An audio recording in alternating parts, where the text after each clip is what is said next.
where Tom Brady's gonna land, and it's like, yo, it's only been 2 days and they already giving opinions on opinions. It's like, what they gonna be doing in 2 weeks? They were talking about Tom Brady, where he gonna go in 3 months.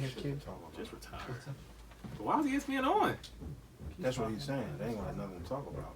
On 6? Because all sports is pretty much shut down. That's a good point. They ain't gonna have shit to talk about. Want me to tap the mic? 3, 4, 5, 6. Is that what it's Yo, As your retirement accounts keep taking hits. Hugh, could you talk into your microphone? no. Okay. Yes, sir. Where do you land? Are you a conspiracy theorist? You shook, not shook? Where are you laying on We it? should be good to go, Q. I'm not shook at all. Not shook at all? Not a conspiracy theorist either. I'm just doing what I need to do. You know, life goes on. That's where I'm at with it. Sorry. My thing is do the necessities. Take care of yourself. You have a very calming voice. Just you talking made me just level me out a little bit. Boost your immune system. You know, do what you need to do. Would you travel right now? Is it Probably not. If I needed to, I would. You know, like my sister lives out of town. No. Okay, RightonQuelive, we're alive. We're going to get back to the life or death situation there. All of us is in the middle of it right now. But before we get to that, everybody introduce yourself. Start with you, miss. First timer on the show, technically. Yes, Zakiya Fatin. Return guests. Some legends. Yeah. Your boy Ant Moore, one of West Philly's finest. Okay, oh, that's what they say? That's what they say down there? Okay. You already know. Okay. Jew. I'm West Philly. Uncle Jew, a.k.a.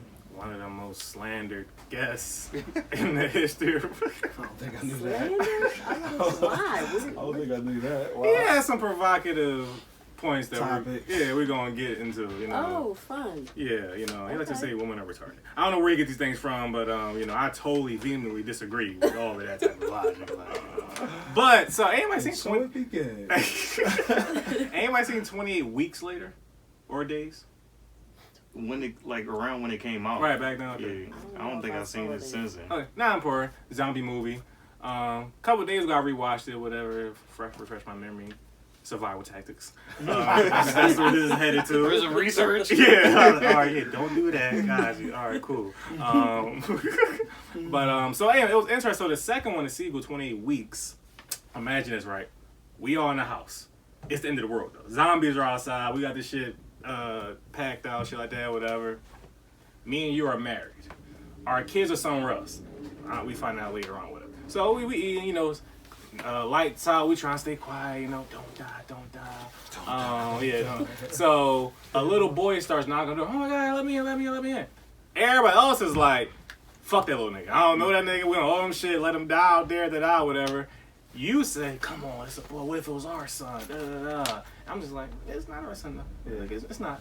Yeah. But you say, all right, fuck it. You gotta listen to the wife, happy life, even in the middle of a zombie apocalypse. So we let the boy in, this and that, whatever, boom, boom. But he attracts the damn zombies. So zombies start breaking down all the shit, whatever. They break up the whole safe house. Everybody starts scattering, splitting up his house, whatever. What's that movie? What's the movie where they... 28 weeks later. No. Oh, okay. They allowed to kill. The Purge. The Purge. I got suckered into watching the very first one, and that was part of the... You're right, yeah, with the black dude again. Yeah, I forgot about that. Like, don't let him in. Mhm. And he was like, and all hell broke loose. But go ahead. Woman trash. Yeah. But so everybody's scattering and stuff. So, cause I'm a king, I'm catching the most wreck, killing a bunch of zombies. You just run away with this fucking stranger boy that nobody owes shit. So finally, I try to catch up to y'all. I catch y'all in this one bedroom. Y'all like in the corner, and as soon as I see y'all, the boy just runs to the closet just out of fear or whatever, because he know people behind me. I say, fuck him, let's jump out this window right now, we can be good. You say, no, Don't leave him. I gotta get him. I'm just like, fuck that little nigga. And you say, no. So she as she runs to the closet to get him, zombie just bursts through the door. I'm by the window already. She like, Q! I'm just like, I mean, like... Remember what I said like 10 seconds ago? And then she said, Q! I was like, I'm out. So I jump out. I see you from the window. They pull it away, whatever. Months go past. I think you dead. I finally get the two kids. That's actually our kids. We get them back from salvation where they went, whatever. Of course, you know, niggas lie. So I spice it saying, yeah, you know, I had to fight like 1,000 zombies. I tried to get them off your mom, but they got her first, so there's nothing I could do with it. I barely got away with it. They kind of da-da-da. They said, all right, Dad, that's cool. Fast forward to the movie, whatever, they found the mom was alive. And not only is she alive... She saved the little boy. No, he died too. She ended up being immune.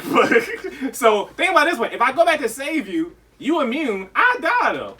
But anyway, so the kids resent him and hate him for that and blame him for that. Leaving the mom. And I thought that was very interesting. So, what are y'all doing? I already know y'all on my side. She retarded. It's like, she got what she got. What do you think? If you was in that predicament, what do you think you would do? Well, see, I'm a different type of female, So okay, queen. yeah. So I probably wouldn't have left you fighting zombies. We'd have been fighting. catch them right together. Absolutely. We got a queen here. Yeah, Okay. so I know you that know, queen. that probably wouldn't have been what it looked like. Even with the little boy and in the little boy would have stayed in the closet. Okay. And you Would left have him? been out the window. Yeah, absolutely. Okay. Yeah, fuck them Absolutely. kids. But so let's just say he got away from you though. You gonna leave him? If it's necessary. Okay, cool. Absolutely. Now, let's just say, generally speaking, watching something like that, do you blame that man for not going back to his wife? That's his wife, his life partner, soulmate, all that good stuff.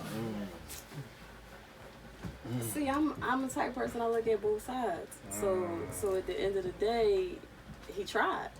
He did try. You know what I'm saying? So if she wasn't willing to go, then he had 2 kids to think about as well. On the other hand, the man's supposed to fight for his queen. So. I mean, I was literally just fighting like 30 zombies like for It depends, like, how far am I from you? Like, are you like 3 feet, or it's like he dropped his weapon. you like down the hall? It's like I ain't gonna make it in time. One of us got live. I mean, you know, I look at One of us gotta tell the both story. sides. What you think, King? Well, I think that relationship is established early. If it's established early in their relationship before this zombie apocalypse and all that, and what I mean by established is when I say we out, we You out. already know how to Then move. she knows. You already know how to move. My nigga just said we out, so we out. There's no back and forth. There's no. If I say fuck that kid, it's fuck that kid, and I'm gonna I say believe. fuck our kids. He Like, you out of You pocket. might have to fight me on that one, yo. You out of pocket. hey, follow your King, son. You might have to fight me on that one. Yeah, you out of pocket. Okay, so on to another topic, right? Recently, I asked her, I was talking to a female friend. We was in like a group chat, whatever, and I said she was saying certain things. I was like, man, your energy is like a little off-putting. I forgot what she was saying with her. Shout out to Key, fuck you. But I was like, okay, do you know your place in a relationship? Like, just seeing how she reacts. Yeah, you was acting. And she just wrote back no. Like, and I was like, yo, why is that? So what does that statement mean to you, that question? Like, cause I feel like I it would just... like to know what you mean by that. Like, what do you Okay. mean? Oh, Do you I know want my to throw it place? back to me? Yeah. All right, cool. Like, what does that mean exactly? Okay, so I feel... One, I don't understand why it has a negative connotation. I feel in all facets of life, especially relationships, everybody has a place or AKA role. Including men, whatever. Absolutely. Yeah, so I just feel like, for instance, in that situation like that, right? Even the strongest, most ambitious, intelligent woman, mostly, I would say, would like to follow their man. Like their man to be a leader. So in an instance like that, life or death situation, I feel if he say, yo, let's go, and you don't listen, I feel you probably don't know your place. Because it's like, all right, analyze the situation. Like, because clearly she made the wrong decision. She did. She fumbled the bag. She fucked it up, whatever. So I feel that woman in that movie, she didn't know her place. And she just happened not to die because she had immunity she didn't even know about. Kid died. Everybody else died. I almost died. And we almost both didn't see our kids again. So I feel that's an instance of woman, I know my place. I think it has a lot to do with what he said. It depends on the dynamics of the relationship, though. You know what I mean? So you have some very dominating men and you have some dominating women. So if the man is a dominating man, respectfully, and knows his place in a relationship and leads his woman, then she will respectfully follow. It's easy when you know the man is. Yeah, absolutely.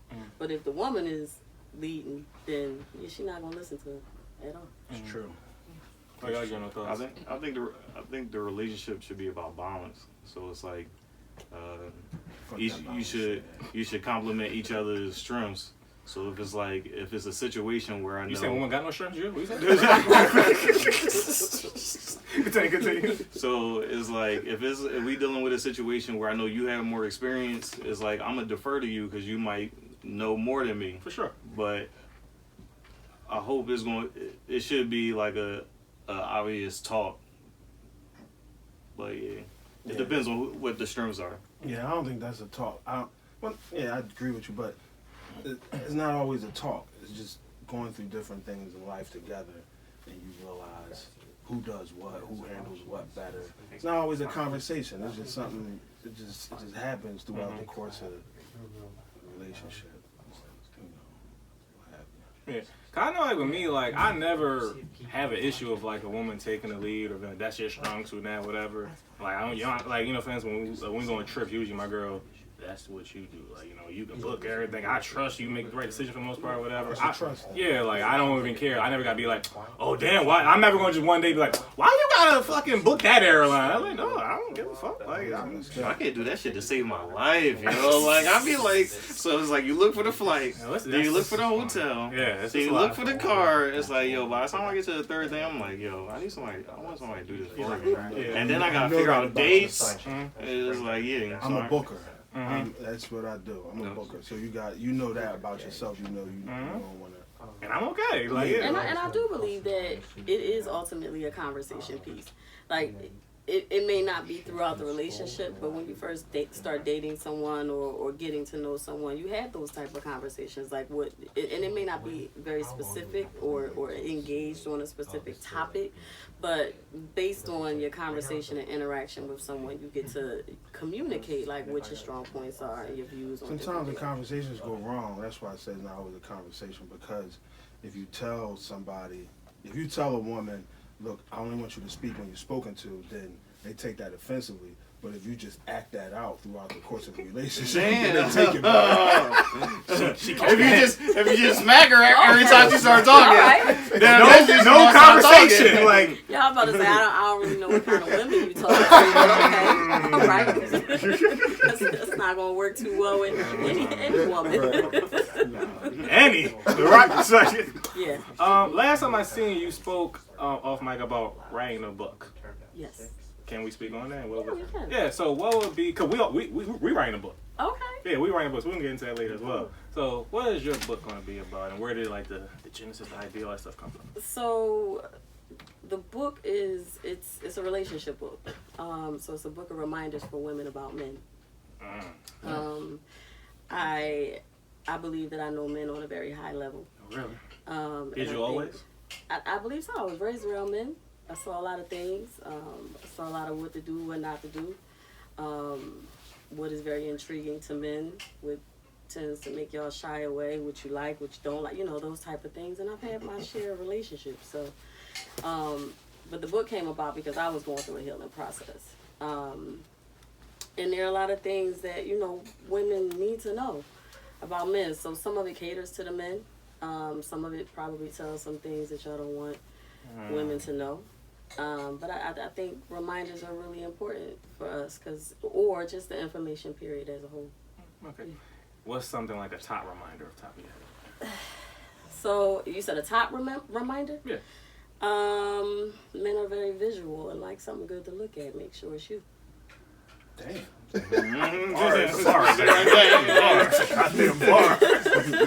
in the fuck? Was that a haiku? Yeah, she could have left it at. Men are visual. No, make sure it's you. Yeah. Sis. The sis was implied. Like, yeah, like. Make sure it's you.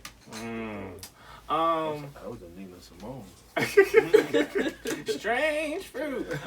Yeah, so our book, right? A little different. Okay. I mean, kind of just the other side of the coin, the other side of the conversation. You can say it's a reminder, in a sense. Okay. It is Yeah. a reminder. So, tentatively titled Woman of Trash. Wow. But not the reminder. No, but it's actually working title, This Shit Writes Itself. Yeah. Okay. Yeah. This shit writes itself. Yeah. So he has always said, yo, I'm gonna write a book.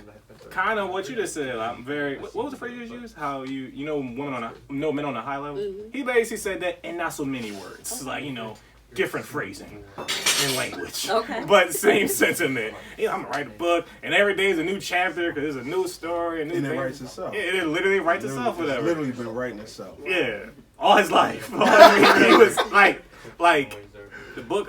What's the book in the Bible? Come on, Aunt, hit me one. Genesis? Yeah. Give me like a name though, please. One of the names in there. Job? Book of David? Job? Book of David. There you go. Book of David? All right.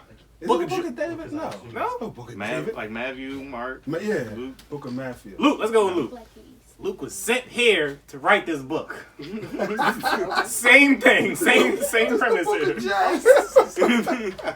So yeah, but so like one of the things we talk about in there is I forgot what I was going to be. We're gonna write book. She's gonna be fired though. And it's just like the whole thing is like, you know, one of his things he likes to say is like men may be trash, but women are just as trash. And it's the stigma that typically is like that men are just so crazy, we do this and that, whatever. But women move in similar ways and similar motives, similar things, shit like that, but just in different ways maybe, or just maybe just better at it. Definitely better at it. I agree. Agree with that? I agree. We equally just as trash? I agree. You know, some of us, yes. Yeah, of course, generally speaking. Yeah. Trash speaking. Yeah, he's speaking for the trash, of course. And I'm still on the fence about that one. Uh-oh. Well, Because when people talk about that, is it like, are women better at like cheating and shit? Absolutely. Or are men just better side niggas? that's a fact. Both. It goes hand in hand. I think it's slightly different, though. Dudes are better side. It's less of a threat. So it kind of make the the women better cheaters as default. Yeah, because of It's our all hand in hand. hard work. We do better. Yeah. Because we don't pop up at the job. Right. Because we Men don't. probably could be just as good if women were just as good side pieces. Yeah. I think that's like the question. Well, I think ultimately women get into, and men, some men too, Of course. get into relationships. He ain't getting his bag sometimes. You He be out here know, it's wilding. good in the beginning, but then when emotions, you know, start to fly, then you know, you can't handle what you put yourself in. You have some people who can, you know what I mean? But it takes a very unique individual, both male and female, to even be able to catch feelings for someone and still know your place. It's still So men are much Again, better. knowing your place. men tend to be much better at that. Women, we can be quiet very on the emotional. phone and all that kind of stuff. Yeah. I've heard of men putting girl voices on if I ever a situation like that. Like I said, their number get called back. Like, oh, that's your girlfriend calling? Prove it. Call her right now. I heard, dude, yeah, they get a character and shit. I don't want to deal with no nigga like that. Now, I'm just saying I've heard it though. Point is, Really? a woman would never. A woman would never hold down her cheek tea like that ever. She ain't gonna put the deep voice on. Well, no, I just think that she's gonna know her place and not answer the phone. No, she'll blow up the spot. You have some women who will, some who won't. How about this? So, like, the idea of, like, long-term relationships and marriage, shit like that, right? I feel it's, like, the two different dynamics you can look at. It's, like, yo, like, knowing someone, trying to figure them out and deal with them as ever-growing individuals, it can be frustrating as fuck. God damn it, da-da-da. Then the other way I've heard people speak on is, like, it's ever-intriguing. They're like, yo, we constantly growing with each other, growing as individuals, making us work, whatever. You always learn. It's always a mystery. Always learning more about each other. What are y'all viewpoints on that? It's like... It's a good way to look at it. I don't think everybody look at it like that. Well, of course, yeah. The intriguing part. It gets more of this nigga or this bitch gets on my nerves. Not changing. Not intriguing anymore. I don't know about. Yeah, think about, I think it's the dynamics of the relationship and the two people in it. You know what I mean? And I think if you have a friendship as the foundational piece of the marriage or the relationship, then you can still have this nigga getting on my nerves, she drawn, whatever the case may be, but there's still that unspoken understanding like we in this together.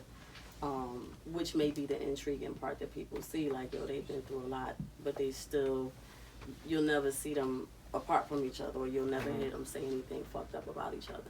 I think people see it like that. When you say people on the outside looking in. I thought that's what you was asking. No, Kind you of say both. people. Okay. Oh, More so from the Inside relationship the itself. Yeah. Oh. More so I was think talking about people them. that's Yeah, living it. I don't definitely. think most people that's living it. I don't think they see it as intriguing. They're like, come on, man. Like, all right, this is not fun. Like, what are you doing? Yeah. I mean, people on the outside looking in, I agree. Yeah. They look at it like, oh, And they I always agree. get through stuff. They stick it out. Yeah, that's what they do. I agree, but I think at the same time, it's the couple's responsibility to not let shit get old. Right. And if you stay on top of things, keep it saucy, then it can be very intriguing. I got one more thing to say about that. Go ahead. No, go ahead. What'd you? I think people underestimate the investment of relationships. I think they underestimate the investment of, your partnership, be it a marriage, be it a whatever, long-term relationship with a person. And what I mean by that is, it's truly an investment. It's almost nothing else that you put more time or money into than your relationship. Facts. You go to buy a house, you research it, you get it inspected, you put money into it. It's nothing more, nothing outweighs the amount of time and finances that you put into a relationship. And I think that gets underestimated when you're in a relationship, when you're trying to find a relationship. That is really, it's a fucking investment. I agree. Mm-hmm. Job, investment, workout. Yeah. It's constant work. Mm-hmm. I agree. Well, we was talking about that before, about when people be like wasted time. Like, don't be wasting my time. I ain't got time to be. And it's like, well, if we talking for 6 months and everything is good. Ant likes to waste people's time. According to the people. He's a habitual time waster. Oh my goodness. I don't know where you're hearing this. Ruining lives. But it's like wasting biological clocks out here. But it's like if you having a good time but you realize that you're not the person that you want to be with forever, like, yes, I understand that 6 months you can't get back, but we had a good time though. Like, was it wasted time? Have you ever used that expression before? Wasted time? Mm-hmm. I have. I don't use it now, but I have, and that was just when I, was coming out of relationships and, I wasn't mature enough to say that nothing's wasted. So really just, coming out of a angry, bitter place to really like how I single-handedly created every single thing that happened in that relationship and my contribution to it. So I don't think anything is wasted today, but that took growth. Gotcha. Yeah. It's hard to see that in real time. And don't get me wrong, like, I mean like in a healthy situation, not like you find out 4 months later that he married or something like that. Sure. That's definitely wasted time. But if it's like, I don't agree that that's wasted time. Did you have a good time or not? And in addition to that, you get to see your self-worth and your value. So what would make you attract a married man? What would make you then be in and stay in a relationship with a married man? And what did he teach you the whole time that y'all were together? There was something that you benefited from that relationship. So why'd you stay the whole time without or you may have been lied to. You may not have known that, but what do you need to know about yourself so that you don't recreate that again, attracting an unavailable man or a man, whatever the case may be. I know that you're talking about some of my students that taught some things too. See what they learn. Okay. Master class. One thing I've always had kind of mixed feelings. Well, recently we've had these conversations I've had mixed feelings about is people like you have your children biologically, then you might have some stepchildren from your husband, your significant other, and you consider them all your children. I think it's interesting. I've seen some, really it's my mom, who like, fuck them, if I ain't birth you, you're just my kid. And other, I've learned pretty much everybody else kind of disagree with that logic or whatever. Like, which is cool. However, to give my mom some slack and credit, so my stepmom, my dad's wife, she kind of said that recently, right? And I was like, I'm not sure I believe you. Because she has a son, right? So I was thinking, like, if I had a brother, my mom birthed 2 kids, and we both in the water drowning, she gonna die trying to save both of us. I don't think my stepmom would risk trying to save us both. I think she's going for her son. And if I ask that question to everybody, of course, people gonna lie. But I think that's the real test of like, is this really your kid? What do you think about that? It depends on the mother, the dynamics of the relationships, because you have some kids that don't accept stepmothers. But you know, for me, If I'm with someone and you said drowning, we all gonna die because my ass can't swim. But I'm no use to even to anybody in the situation. Kick your feet. Kick your feet. But yeah, I mean, black woman ultimately, listen, I would definitely try to save us all. Like, you know. Yeah. If I'm with you, then I love what you love. So I'm trying to save everybody. Yeah. Alright, I'm gonna say I got a feeling me and Aunt might be on the same page here. It's an old Chinese proverb. A man that chases 2 rabbits catches none. That's a fact. That's a good proverb. It's good. So you might get neither of them trying like.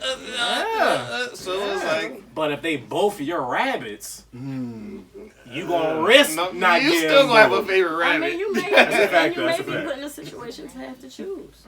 You may. Yeah, I know my stepmom gonna let me go. I'm not gonna be mad. I'm gonna be like, yeah, I understand. I understand. I get it. Like, I'm gonna be mad. Like, now, if my dad is out there and he see me and his stepson in that fucking water, I'll be like, no, nigga, you doing too much. Like, try after. Like, bring me to the shore and so come back. Like, you fuck it up. We all go. Nah, yeah, I ain't rolling with that. So, nah, I'm gonna be mad as shit. Now, Jim. No, it's not fair for me to answer. I don't have stepchildren. Right. But Generally I can't speaking. see me not trying to save both. I can't. No, we're not going to say that you're not going to try, but it's like, I got to get the one first. Yeah. And then I gotta, if they 10 feet away, I can't go to the middle of them and just like, now, come to me. Come to You may me. have to choose. Yeah, that's. It's if a I have to tough choose, call. Yeah, I'm you may gonna have to get my choose. child. Another thing I find interesting about long-term relationships, stuff like that, whatever, is like kind of it could be frustrating or intriguing, but like most people when you're together for a long time, it's the idea that like, and usually from the outside looking in, it's just so many layers, or in other words, scars that just healed on top of each other and stuff that you get over. So I think that's intriguing. Like the longer the relationship, it's gonna be more shit that you just most likely never gonna forget, most likely never gonna fully get over, but for whatever reason y'all choose it. And that's even if it's a healthier situation, not something that's super crazy, whatever. But even a healthier relationship is like, no, we're just gonna move forward. This is worth it. This love is worth it, and to keep pushing forward, like over the scars, over the situations, keep pushing forward. Well, you're really not moving forward if you're just slapping band-aids. Not band-aids, scabs, Okay. healing, the body did it, natural. Okay. That's a process, not photosynthesis, that's a plan. But what's that thing? No. But also, you think, alright, so you think there's a fine line between like true healing and then moving on? Absolutely.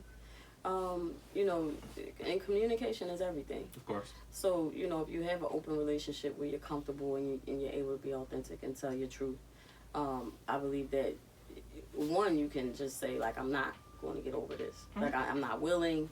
I tell them all the time, my girl suck a dick, I'm done. There's no getting over this. There's no healing. I mean, you're clear. He's been consistent. He's been very consistent. You're clear. So to try to would be, just defeating the purpose of the relationship, because you're not going to, it would be self-betrayal. And I don't know. Self-betrayal, that's a bar right there. But I'm saying, I also hate to look her in the face. She's like, oh, I sucked a dick. This nigga ain't leave. He a bitch. Like, I feel like you're not even saying anymore. Like, I've been saying this shit. You're not a man of your word. Yeah, like, so I gotta leave. Out of spite now. I'm a man. Yeah. Damn, I mean, said that. you have to know yourself. you have to know yourself. For sure. I think The scabs, the you're healing. totally right. The longer you're in a relationship, then you definitely go through some things that a lot of people in the beginning or before they even get in a relationship, they tell themselves, they tell their friends, if she did this, it's a wrap. Like sucking dick. If he did this, let him bring a baby in here. Oh, it's a wrap. And you'll be surprised how many people in relationships eat those words. Well, I think priorities and values change as you are deeper into a relationship. Like, ultimately, you know, when you're dating or you're just meeting someone, there's just certain things that you're not going to deal with because you don't have to. You know what I mean? There's still options. You're not locked in. You're not tied in. There's not investments. There's not time investments. There's not children involved. You know, so there are some things that you may stretch with a little bit. You know what I mean? We had a discussion here on the show before, looking at like famous celebrity couples per se. Which do you think most women would have a bigger issue with? A side baby, or like a Tiger Woods situation where like multiple women just come out and expose and embarrass your house or whatever? Which do you think? One side baby or multiple indiscretions, which is in the public. Yeah, public indiscretion. Yeah. All of it's in the public eye. Well, Yeah, for sure. baby is too. Yeah. But because when we first brought it up, I felt the baby would be the biggest possible deal breaker. Even if it's not deal breaker, that's like, well, they're not gonna be deal breaker. They're not gonna deal with that. And he was like, no, the public embarrassment of just multiple women. Well, because eventually that'll go away. The baby ain't going nowhere. So the baby is worse. I mean, I really can't say. You know what I mean? But I'm just saying that in the public eye, tabloids, all of that kind of stuff, eventually it will go away. But the baby, that's a lifetime. So if you're with someone that can't handle that, then it may be harder. And the counter was, when you're rich, it can be out of sight, out of mind in a sense. Not saying that's a good thing. You know, a lot of women criticize men, whereas like, and the woman that's with the man, where it's like, all right, you support the child financially, you support the break baby or the side baby financially, but you're not there. Like, suppose, of course, this is all public. I mean, assuming from the outside in. But you know, well, some men really do that though. It's like, oh yeah, that's my kid. Here go the money. Don't exist though. It's not in my household. We're gonna hide that shit, keep it pushing, whatever. And that's why some people will be like, yeah, it's like, you move on, because you got the money and the means to do it, whatever. I mean, a regular person, you're not gonna be able to do that shit. It depends on the people in the relationship. I don't want a man that's just going to act like a kid don't exist. I think how many times you talking about? Like when you say getting cool with women, like you talking about like 4, or you talking about like over the course of years, like one time 10. Damn, like this nigga's the man. You get caught one time, but with 10 calls. I think the baby. I think the baby is worse though, cause like you said, like the baby is going to be. That's another life. Like that's somebody that's going to be here for a lifetime, and then the baby doesn't just come with the baby; it comes with the relationship with the child's mom too, or father or whatever. Yeah. So it's like that creates a whole nother triangle situation, and now you trying to save your relationship while this child's mother has demands and like things she needs, and it's things that are now your wife kind of don't gotta say in, but gotta say, like, do she gotta say in it? Like, can she tell you no, you can't do this for your child on the other? So it's like it creates a crazy dynamic within your relationship now, because now you literally in a whole nother relationship now, versus like, yo, we went out to eat and like we fucked a couple times, but it's like I don't even got a number no more. Like, what y'all think? That's different. What y'all think about this? So I saw a comedian have a interview recently, and he said he was paying his child support with one of his. I think he just had one child, a woman. He's paying his child support. And he basically just paid it off early. He was paying, he was putting extra money on the payments to get it done early. So he got it done, let's say maybe a year or so, a couple years early. So it ain't a mortgage, so I didn't know it was a thing. The child's still gonna need shit. No, because I'm gonna have to pay a year. I ain't never heard of somebody prepaying child. Yo, it was the guy Earthquake. You know Earthquake, right? The comedian? Yeah. He said this. So, and I see my mom doing this. My mom doing this too. Like, she was getting extra money. Oh, we gonna do this. So then once the time was up, something like that, where basically she was like, he was 15 and he was paid off. The kid was 15, 16 and he was paid off. I don't think it was, let's just say that though. Paid off is so then once it came, I paid my money though. I'm done. And she said, nah, but I don't give a fuck. Like, I don't owe you nothing. Like, my child is old enough now. She communicate with me. Because they were past the age at that point or whatever. Okay. That's fair. Yeah. He like, no, I don't give a fuck. Like, you know, you houses whatever you're doing with your situation, and I'm gonna deal with my child directly now. I'm totally with that. And the woman would just blast and say, "You don't give a fuck. That why would you do that? You try to finesse the system and all that shit, whatever." And I was just like, I don't want to talk to your ass. I'm totally fine with that. Yeah, I think ultimately, if the child is old enough, then you can take care of the child and the necessities of the child.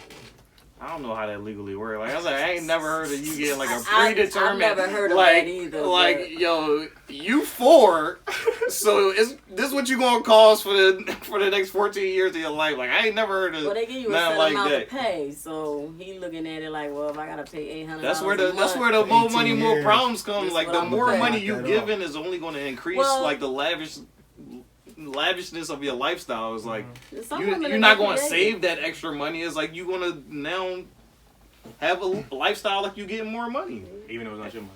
Well, some women will get creative. That's like, a whole different conversation. If you can pay all this off, then I ain't getting enough. You know what I'm saying? Oh yeah, for sure. Some people that do that. Like if you can do that, then they don't even take that much. They like, oh, you got a new pair of sneaks? I can get more money. This bullshit. So you're here buying sneaks, not giving me more money? You know what I mean? T-shirts on this shit. Yeah, like what? Like I said, you wearing clean drawers? Like I said, that nigga stupid. Like it don't matter if I got the money. You getting rent on the 5th. I see you on the 5th. Also recently we had a discussion about. So, let's just say there's a woman, right? Her roof comes in. Looks like an emergency, whatever. She don't got the money. Her child is old enough to not be in the house no more, but he don't have the money to pay the money. And her ex-husband, who's still cordial, don't have the money to fix the roof either. Insurance fucked up. Nobody can cover the house, cover the roof.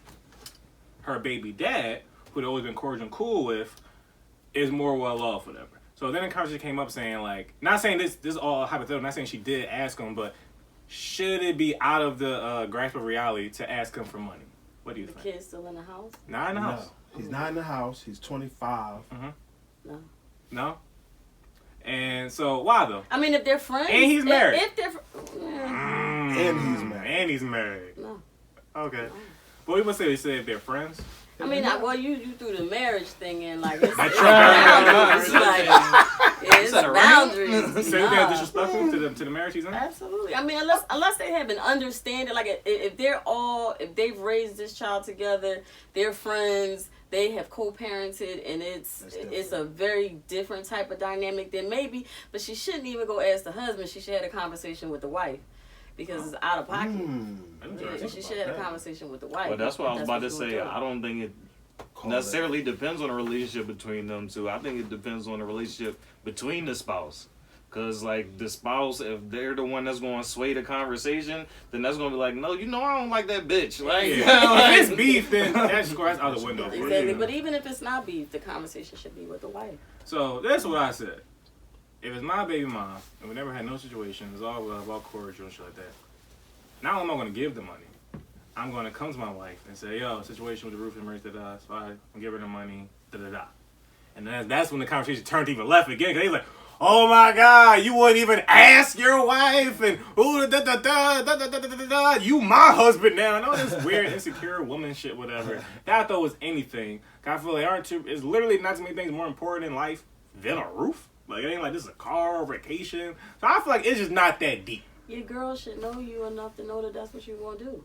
Well, of course. You know, I mean, if you're in a healthy relationship, then she should have. And you got the money, of course. You don't got stretch at all. She will know that that's all if you gotta, it is. Like, you know what I mean? It's one thing if you, like, I can just write a check. Or it's like, yo, I got to transfer this to this and then, like, get this early. And, like. And if we got it, then, but if we don't have it, then it's like, we might need to reconsider that. What you talking about now? Yeah, I don't think you should ask him at all.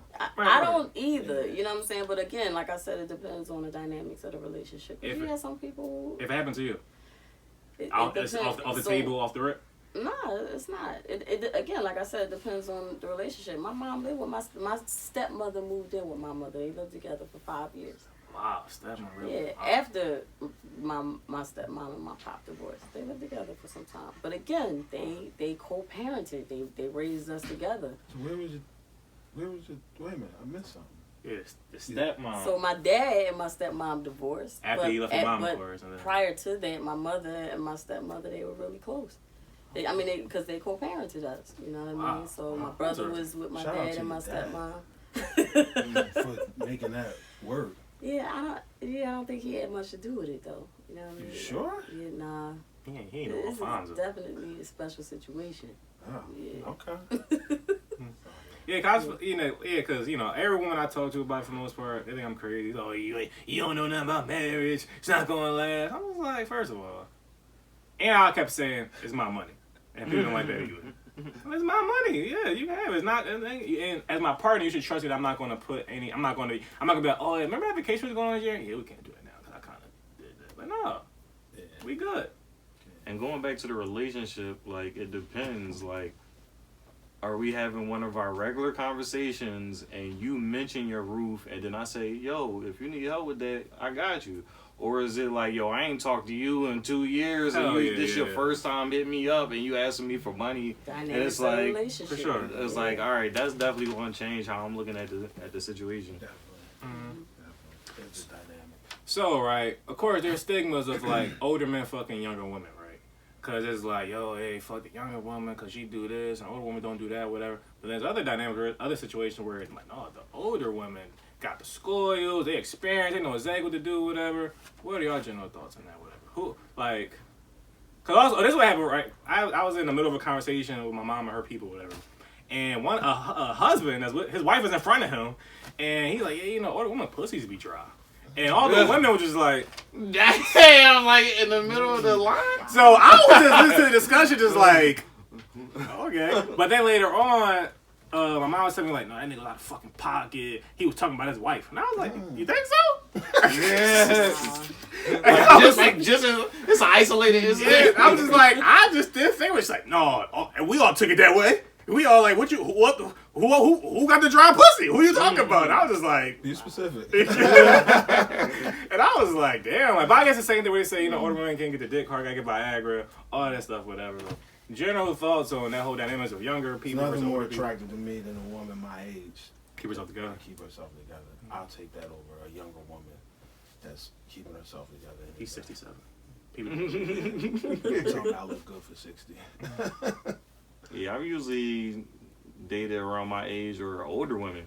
Mm-hmm. Like, so, because I know they say women are, like, more virile in their... That's a good word right there. It's a good word. Like, in their, 30s, 40s. They, and that's their prime. And yeah, men peak at, like, 19. Yeah. What are your thoughts? Do you like younger men? No. Not at all? No, I've always dated older men, or my age. But I think, a lot of times, you fall into the older men who deal with younger women because they can have their way with them. You know what I mean? Control it a little bit more. You can control. They're not going to really ask too many questions. As long as the little needs that they have get met, they're not really, asking real questions that would cause somebody to be uncomfortable. You get them a couple bundles, they're good. Yeah. Pay a bill or two, they should. So the wet pussy is just an extra type of thing. Mm-hmm. You know what I mean? Do you care if men take Viagra? I mean, if I'm with you and it ain't working, we need to figure it out. So, nah. I mean, I haven't had that experience, but I'm just saying, like, if we together and you having some challenges and that's gonna help, then let's get that handled. Yeah, I was watching something and the dude was fucking his wife recently crazy, and then she found out that he was taking Viagra recently, and she took offense. I'm like, women just love taking offense. She got nothing to do with them. It's like, how are you even mad? Like, why would you be mad? I mean, a lot of women clearly he wanted as like, so I don't turn you on, or like, bitch, my dick broke. I'm not even thinking about you right now. I got a lot of shit going on. I'm 50 years old. Like, I'm trying to keep the shit going. My mind more hornier than my body. Like, I'm like, yo, it is. That's crazy. Like, crazy libido, but it's like your body is not keeping up with it. Yeah, that would be crazy. And that's a good topic. You know what I mean? Women will internalize like, you know, what's wrong with me? I don't turn you on, and not really understanding that a man being able to perform is very important and matters. You know what I mean? So it may not be a conversation that he comes to you with. He just want to fix it and satisfy you. You know what I mean? So you're welcome. Yeah. So my dick's somewhere. I'm running straight to the gas station. Elephant trunk. You getting the capsules from the gas station? Give me the gold pack with the 3 girls on the front. And the black ant powder. The Rhino 9000 like pill like this. Like the holographic on a baseball card. For you, which one you need? Oh, I'm shooting Queen. I know she's a Queen, but she's in different levels now. Absolutely. Which one I'm getting? Y'all ever sniff panties before, fellas? Sniff what? Panties. Oh, I thought you said I paint. said paint. I was like, damn, what's that? Well, that too when you were younger. Like, what you know? But are y'all into sniffing panties? I've never sniffed. No, not into it. I've done it Done once, and I was like, it wasn't a nice aroma. That makes 20. I mean, once a day. I never sniffed panties in my hand. She had them on. Oh, yeah. Yeah, but... No. Oh, yeah, and she was like there. It wasn't like... She not here no more. Like, and then finally, I've been waiting for this moment. Confirmation! Have you ever seen a man that was like, oh, I just love the aroma. I just want to sniff your panties. No, it's weird. That'll turn you off. Very much so. Yeah. I've seen niggas talk about that because, you know, I could tend to be like, I call a lot of shit weird. But I was like, all right, that might be something that may be more normalized than I think, whatever. But, so maybe not. I like, maybe just because I just never even had the thought to be like, what do you smell like? Yeah, would it turn me on? I've never even thought about that, so I mean, I'm not alone. Only thing I could relate it to would be like being a young boy and it's like you smell your finger after you finger a girl. But it's like, I wouldn't even think of that with the panties because it's like there's a lot of other shit that's going on in there other than like sexual stuff. Yeah, that's crazy. Should your spouse be your best friend? She said that. I think so. I mean, I think you'll have best friends, but I think... No, there's one best friend. No, there's a hierarchy here. You saving one in the water. You saving one. Your guy is your guy. You know what I'm saying? Like, ultimately, there is nothing that he shouldn't know about you. That's what I think, and I think that there's nothing that you shouldn't know about him. It's no different than what I tell my kids. Like, at the end of the day, show me all parts of you. Don't go out here and be somebody different, because if you go out here and do something, I need to be able to say she did that. Yeah, that's or she would not do that. I want to feel the same way about my guy, like, so that I can stand for you. For sure. You know what I mean? And not feel like, you know, I'm caught off guard or sidetracked from, you know, something that you've done that I totally didn't know you were capable of doing. Definitely valid. I got 90% for anybody I know. Well, I'm going to give you 90% of me. You know, we got to have some, but I feel like that is a different 90% for everybody. Like, my mom knows 90% of everything I've ever done or who I am. My girl knows a different 90%. Then my best friend probably knows a different 90% as well. Like, I think, you know, it's certain things I'll tell my friend, my mom, and my girl that I want to tell the other parties or whatever. Yeah, you want no secrets, but it gets tough to not have any. Cause bitch, you be lying, right? All the time. Oh, you're right. Well, like you were saying, it's different types of best friends. And it's like the relationship that you have with one of your homies might be totally different than what you have with your girl. And like you was just saying, like I was just talking to somebody the other day about how like sometimes we get caught up in who we are, but every person that has ever had an interaction with you thinks of you as a different person. So there's literally like 1,000 yous because you aren't the same to every single person. So it's like your spouse might be that person where it's like that's that intimate relationship. Like you said, they know things about me emotionally that other people wouldn't know, that my parents wouldn't know because they don't need to know that side of me, or I can't open up to them because that's like some other shit, or versus like my homies, they know when I'm ready to party or just get some shit off or like be careless, then that's a whole different other type of friend and a whole different other type of connection. So it's like, I think your spouse should be your best friend, and hopefully you have more than one best friend. Absolutely. I think it's necessary to have your people, you know what I mean? And again, I've never had an issue with introducing my people. So like, yeah, this is my female best friend, and she knew me before you knew me. So at the end of the day, she could be beneficial to, you know, have as a part of this you know, or not. It depends. You know what I mean? I think when it's not, it's because there's discord and a lack of understanding of your role. You know what I'm saying? Know your role, that's king. I don't know why you're saying or not, but I'm just saying, like, ultimately, anybody, so, you know, my brother knows a lot about me. You know what I mean? So, if I have had, you know, instances in relationships where, you know, men just, they ain't get me. So, like, yo, go talk to my brother. Because he gonna tell you. I don't have no secrets. So he gonna tell you what it is, and he might help you understand me a little better because we came up together. So he knows what we've been through. He knows what we experienced. He knows what I made up about that shit and why I moved the way that I move. You know what I mean? And it's not that I'm not telling you. You might just hear it with different filters coming from a man. You know what I mean? Yeah, I can definitely, well, to your point also about the different sides. So, yeah, it's people, I remember, I started noticing this like more so like around college, like, some people were like, oh yeah, you know, Q, oh yeah, like the quiet tall nigga that never say shit to nobody, always be mean. Because if I don't talk to you, I just don't talk to you. But it's like, other people that know me, they like, yeah, Q just never shut the fuck up, whatever. They got a whole podcast. So it's like, yeah, because I'm very, like, I can be on and off like that. Like, certain people I don't talk to, like, I probably never just talk to you. Like, it's just never gonna change. I get you're so friendly, and then when I'm like not moving, everybody's like, "Why you look so angry?" It's like I'm just chilling. Like that's just my face. I'm just one of my friends infamously, he had a girl say, "Yeah, I've literally never seen you laugh before." To him, that shit was just the funniest thing ever. To be like, "I've never seen you laugh." He be saying when he just sitting there, he could be just looking like, "Just kill me, fuck the world, whatever." You were just saying. So my girl, her best friend, she's one of the few. I feel a lot of best friends or friends of women, they be trash. They just be, you know, they just be in the way sometimes, whatever. And I've experienced it. I hate that bitch. Fuck that bitch.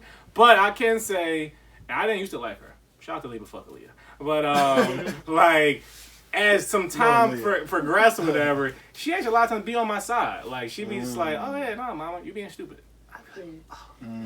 Yeah, and it. Of hearing from a man's voice or a woman's voice, I can tell it clicks more. And because it's her friend, it clicks more hearing that, oh no, I am being stupid. Like, oh no, I am.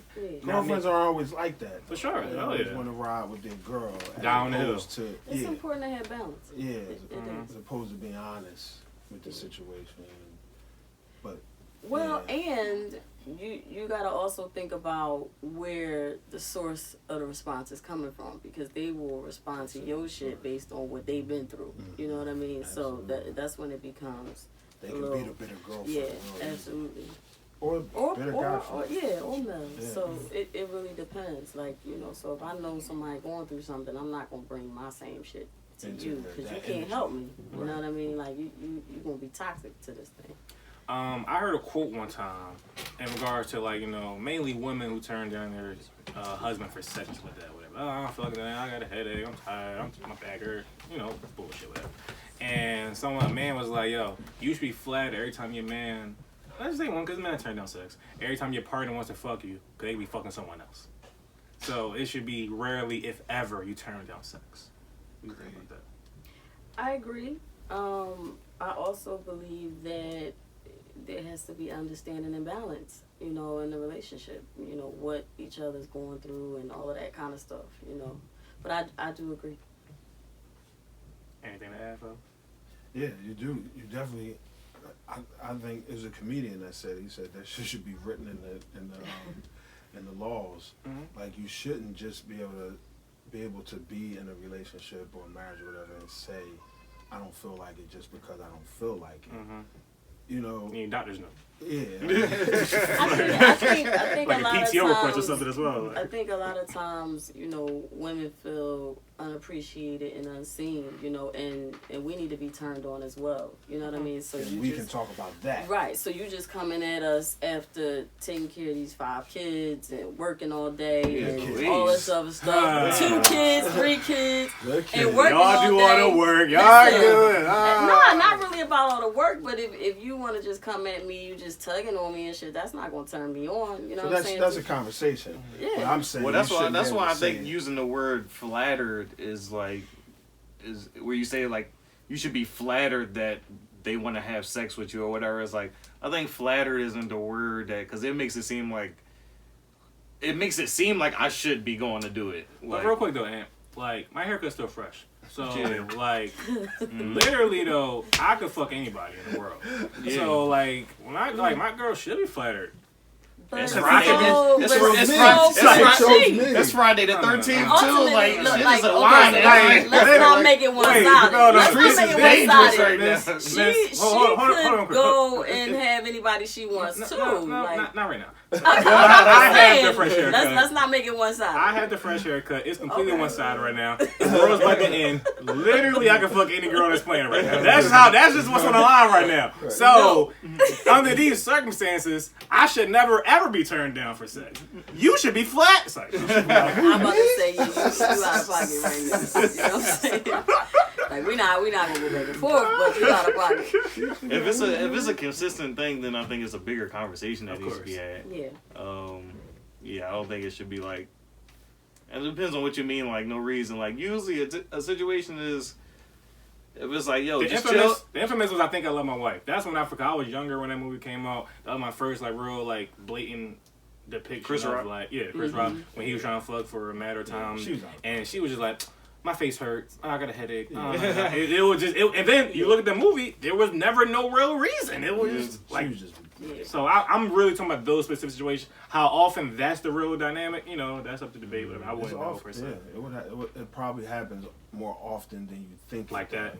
In relation and long. Then a more valid type thing or which then means that there's an underlying issue. Yep. You know what I'm saying? Like there's something deeper to look at. The woman or the man, he just ain't happy, or she's just not happy. You know what I mean? So a lot of times the women they don't know how to address that. They don't. So it's hard to address something that they don't even know exists, and you know in their mind it's just I don't want to do it.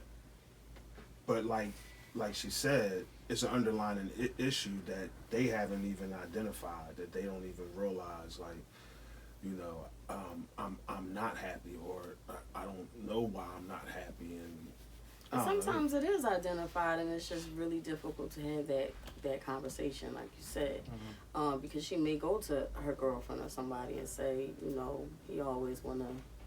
You know, get busy and I don't feel like it, or I'm not turned on, or he don't do it for me. Or... And then women deal with themselves more too, more so than men. What do you mean? Like they don't want to do it because they don't feel like they're attractive, or they don't feel like. Sometimes the case. You know, I don't like the shoes I had on the day, so I don't. You know, I'm minimizing it, but.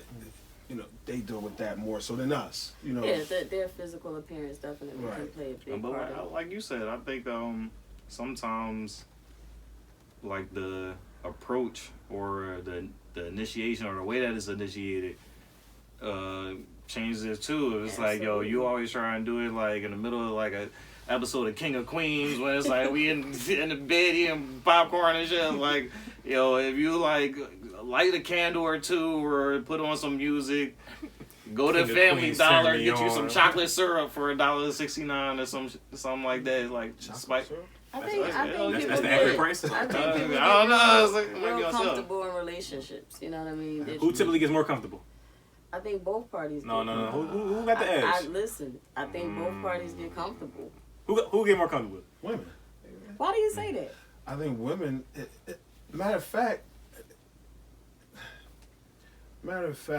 yeah, this is one of those things that you can't. It's hard to get the numbers on.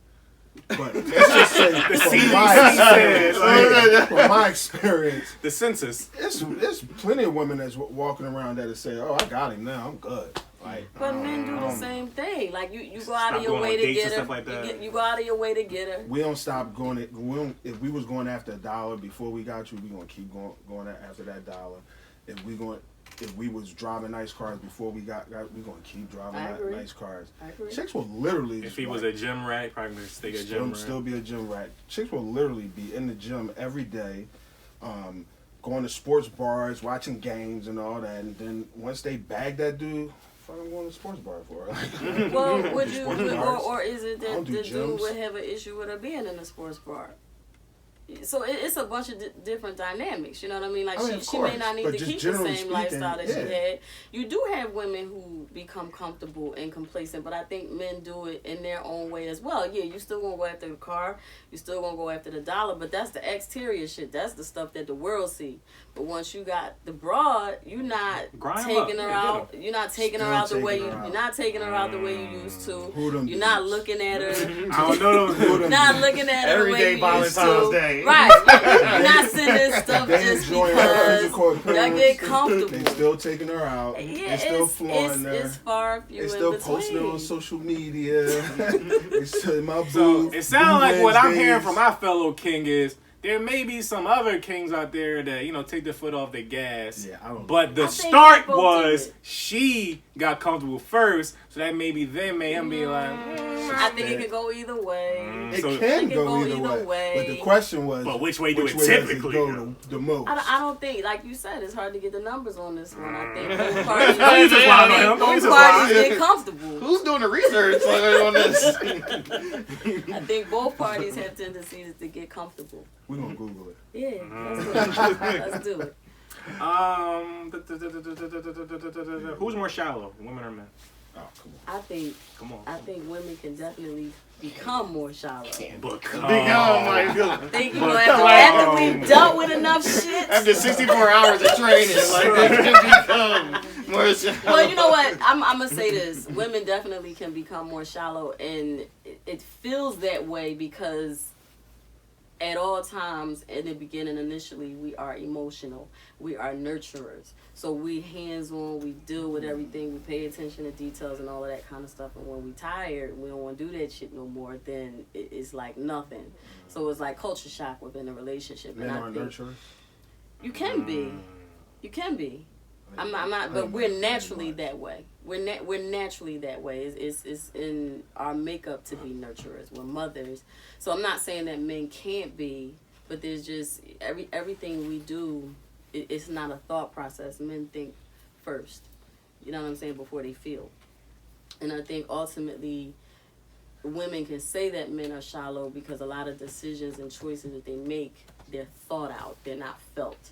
You know what I mean? So we don't make decisions off emotions. Sometimes you do. It depends on how whipped you are. You know what I'm saying? It depends. Sometimes you do. And I mean, most of the time, no. And that's what women rely on, from the men to be able to make a solid, non-emotional decision. You know what I mean? That's the backbone that we look for in a man. So I think ultimately when a woman stops feeling, then yeah, we definitely more shallow. And I was generally talking about just like not even in relationship dynamics, just in generally, because a lot of my female friends call me shallow, and I don't like it, cause I feel like every woman I know is shallow. So it's like how you call me shallow, and they would say call me shallow. I'd be like, yeah, like she got fucked up skin. I'm good of her. I'm not. She can. I'm good. Like that's just my standard. That don't mean. And I feel like when people they try to flip it, we're like, oh, that's all you care about is looks. Like no. It's just that I don't really care about nothing else. If the looks are at least... We can stop there. Yeah, we can stop right here. The train stops. I'm getting off. This is it. Transfer. But, yeah, of course I'm not going to be with a pretty dumb, dramatic, annoying, toxic woman. That's important to know everyone has yourself. standards. And I don't think it's shallow. Your approach may trigger some people. You know what I mean? You saying she got fucked up skin, I'm off her.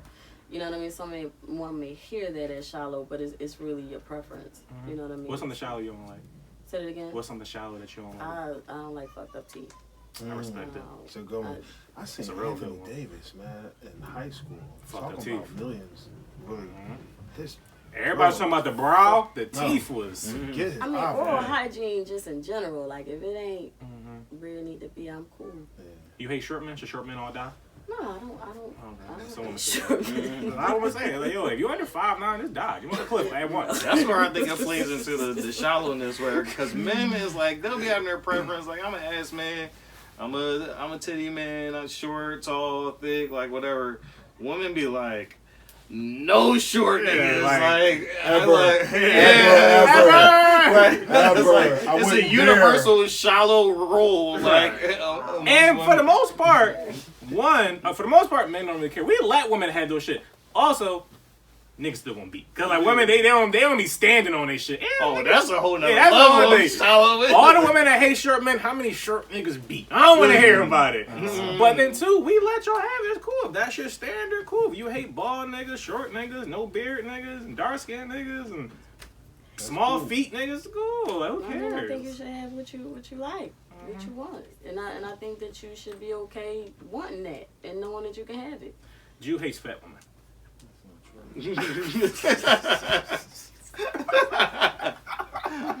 just throw that out there. And go. No, but what he do hate though. So short I've women. been accused. He hates short. He is like the woman saying, if you're a short woman, jump off a cliff. I want all my Amazon Avatar woman. So all this started from a conversation where we had, and I said, I don't think short women can be considered sexy. It's just me. Damn. Whoa, I don't remember this conversation. That's a statement. You refresh my memory. Yeah, we was talking, and that's a take. Yeah, and what's your? I said because you said they don't qualify to be in that category. Because, it's proof. Most men. It's proof. Who's doing this research? You show a man a picture of a woman, short woman, attractive, whatever, nice body, whatever. Like, oh man, she's nice looking. She's bad. She's cute. Show him a picture of a 5'10", attractive woman, 5'9", nice skin, beautiful. Damn, she's sexy as shit. Really? It's just a visual thing for men, I believe. And of So course, you're saying not like all cute, men. like you're Like adorable. a short woman, you like, just want, look at this. I personally know some men that will see that tall woman and then look at her feet and be turned off because they're huge. Absolutely. You know what I'm saying? I totally agree. So I think it's a matter of preference, like Totally you said. agree. And I think it's semantics. Like semantics. Yeah, cause I think it is. The weight you on your cause everybody got their scale. I've been living by the same scale my whole life. It's very intensive. Be consistent. Yeah. But yes, like you probably put a lot more weight on the term sexy, whatever. And other people, like you said she cute, bad. Other people put a lot of weight on bad. Like, fuck, sexy, she bad as shit, like type thing. So it what it is. But yeah, I hate WNBA players. If you over 5'10", standard. Don't look at me. I'm not rolling. Like I'm cool. Over 5'10". Yeah, no. They like, yo, look at such and such on the league dribbling. I'm like, why would I want a? No, I don't want to dribble. Candace Parker. Get Candace Parker the fuck out of here. Like I'm not. She is cute though, but I'm good. You little spoon every night. He little spoon every night. Turn around. Yeah, Lisa Leslie big ass. Like, yo, like no, I'm good. I'm cool off Shaq. She Shaq. I'm cool off Shaq. Yo, she Shaq. You like the what were we talking about again? What were the standards? Don't ask Ant. You like his standards be different. Yeah. Wait, what was the question? Jew say you don't have no standards. No, I do have standards. What's some of the standards? But give me a shallow But I'm one. also not shallow. So, Shout out to G said he is not shallow. I'll if your personality dope, I'll give you a try. We can move the goalposts. Yeah, I don't. You call me shallow? You call me shallow? Tell the truth. No, but it is certain things where it's like I have stopped talking to some women for some crazy ass reasons. Like I don't even like one Joan, her she was just like allergic to everything, and I was like, yo, I can't do that. Like you can't eat onions or seafood or gluten, like strawberries, any type of fucking citrus fruit. Like damn, like we can't eat shit. I don't want no bubble girl. Yeah. The oral hygiene is pretty consistent, though. I feel like a lot of women. Facts. Teeth. Yeah, the teeth. Taking care of you. You also know as women, I always heard that women check men's nails. Oh, yeah. And that gives them an indication of what they not doing doing dirty nails. Yeah, a dirty nail. That is wow. Like a dirty nail. Yeah. Especially a woman. Whoa. Oh. Especially like, what was you doing? Like, it looked like you just changed some oil. Yeah, but woman got but like, nails, what was you? What? She can jump over bridge. What's under there? Like, what are you doing? Yeah. Like, no. Like, do you got all that from typing? Like, no, you work at a security desk. You not in a garage. Like, how you even get dirty nails like that for a work? So that's the only job women do? Just type. That's yeah. what I'm saying. Like, no, but the point is, they not in a fucking garage. That's what they try to spin it on. Oh, look at you, professional. So I already know the answer to Ant. I already know how Ant gonna answer this question. Why did y'all have kids? And did you always want to have kids? I did always want kids. I kind of did what I wanted to do when I was young. And I was very mature for my age. I really didn't have, the opportunity to be a child. You know what I mean? I grew up fast because I had to. So my grown ass was wanting a kid. So it wasn't a mistake. You know what I mean? Like I planned to. You want women that enjoyed pregnancy? No. No? Mm-mm. Okay. I'm very sickly when I'm pregnant, in fact. Wow. So, I didn't plan, I didn't plan on being sick, but I definitely planned to have my first child at 17 years old. I was having a baby. Wow. But I was very mature and responsible, you know what I mean? So, I had my own house. I was taking care of my kid. I was doing what I needed to do. So, but I don't enjoy being pregnant. Okay. You know some women are like, yeah, you being do. pregnant. I be glowing. Would you call pregnancy beautiful? I do. I think it's an amazing experience. Delivery or pregnancy? Or are they both? Well, my pregnancy sucked. Okay. You know what I'm saying? Take it. Those people who have walked through pregnancy with, like people who have been able to do the joyful things, take pictures and all that kind of stuff, and then they got all this new stuff now. I think that it's definitely something you should cherish and remember. I do think that the giving birth is a beautiful thing. I had my first child natural, and it was just amazing to me. Like, You planned that at 17? I didn't plan that part, okay. but because I was so sick, I didn't really have a choice. Okay. But it was like, the minute that she came out of me, you're in this pain that you think is going to last for weeks and months after. Yeah. As soon as she was out, it was done. There was nothing. No sickness, no pain. Wow. Or nothing. Like I was like, damn, every female should experience this. Really? Yeah, that's what I felt. Wow. I was 18 when I got pregnant at 17. But the how long was the labor? Because I was having conversations. I was in labor for 48 hours. Damn. Yeah. Some people go in, and it's a really quick experience. Yeah, I never, cause my mom been beating this into my head since the day I was born. Like it's like it's like no, yeah, 36 hours of labor, excruciating pain. You owe me. You owe me everything. 36 hours. Like I know that. So I just kind of always assumed that everybody went through that. Like everybody go through like that amount of time. Not everybody. Another woman I consider like one of my moms as well. She said both her one pregnancy was 36 minutes, the other one was like 45 minutes. I was like, that's possible? Man. Like, what? Everybody got 36 hours? Like, Man. Every experience is different. Yeah, you always want kids and what? Yeah, no.